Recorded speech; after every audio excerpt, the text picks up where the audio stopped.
my name is Yuri from Mouse, and today we're at a brand new track for the Jerez GT series on iRacing 2023 Season 2. We are at Jerez, and it's a very nice track, I think. It's a lot of flow. Overtaking might be a bit tricky, but the driving on it is simply lovely. Let's have a look how this looks like, this driving on a lap around the track. Right, so here we are, last sector. New track for the Jerez GT series. And I think this track is used quite a lot for bike racing, like MotoGP. And what that means for us is that all the curbs are very, very low. And we can use them almost as racing surface everywhere. So turn 1, want to brake just after the curb starts to the left side.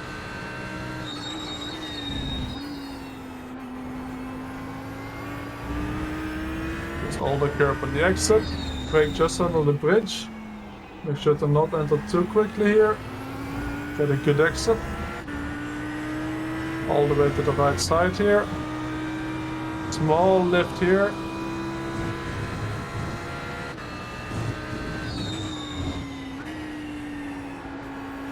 Again, try to set the corner up for a good exit here. We brake just after the 100.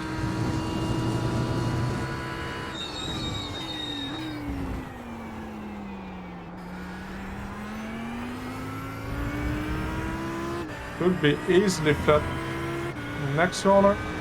We try to open up the next left-hander. We stay on the right side.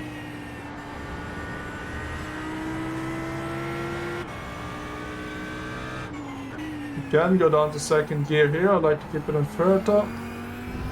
Careful of not running too wide on the exit here.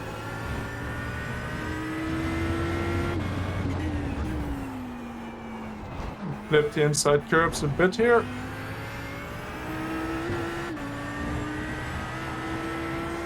And brake quite late for last chicane, or the last corner.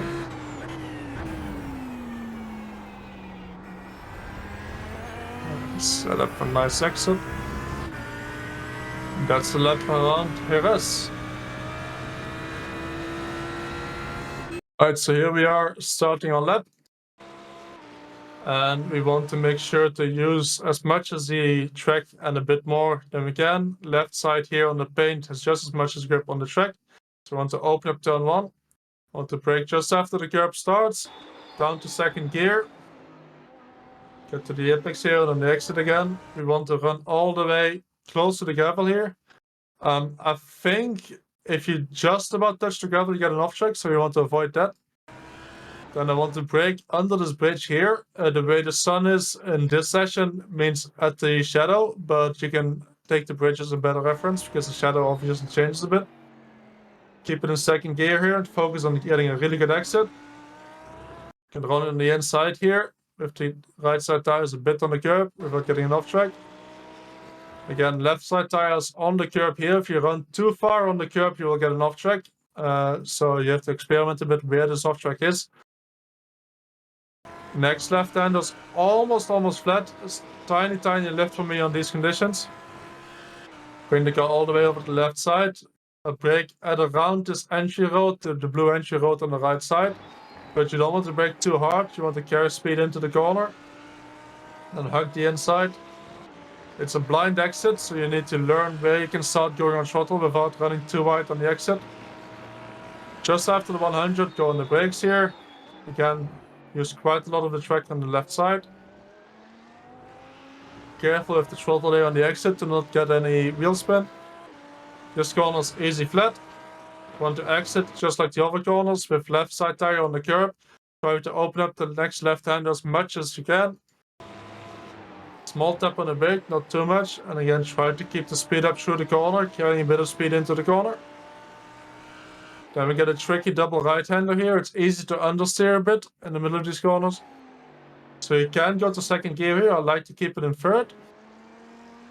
And in this corner, if you run a bit too much on this curb, so a bit too close to the gravel here, you will get an off track. So you need to stay around the middle of this white and blue curb with the right side of the car. Small lift for the next right-hander. Maybe tiny tap on the brake works for me to get the front to point where I wanted to go. And the same on the exit here. If you run all the way to the gravel here, you will get an off track, so you need to be careful with that.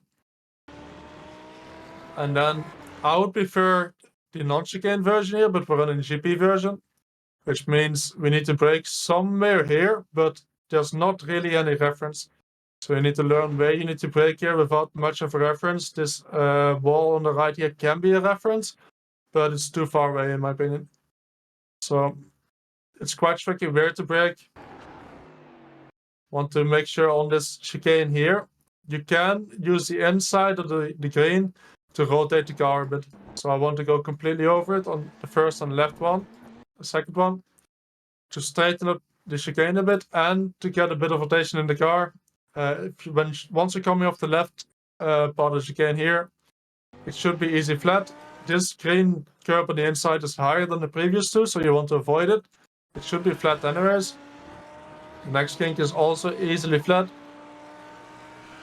And then last corner again, it's quite tricky where to brake. I haven't quite found the perfect marker to brake yet. It's somewhere where these tire markers start, or somewhere on the right where this flag starts. Let's see from the inside again. Because once the track starts going down, I start braking. And what I used here is the end of these tire marks on the right side here, which you can also use when you're almost at the flag, but there's no real brake markers, again, like the previous chicane, which makes it quite tricky. And you don't want to overshoot the corner, it will make the car understeer. And then slowly on throttle again, make sure you don't have too much wheel spin.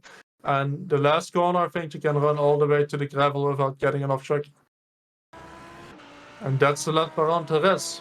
As you can see, we need to use the curbs a lot, but it's a very nice and flowy track, a lot of fun to drive, I think.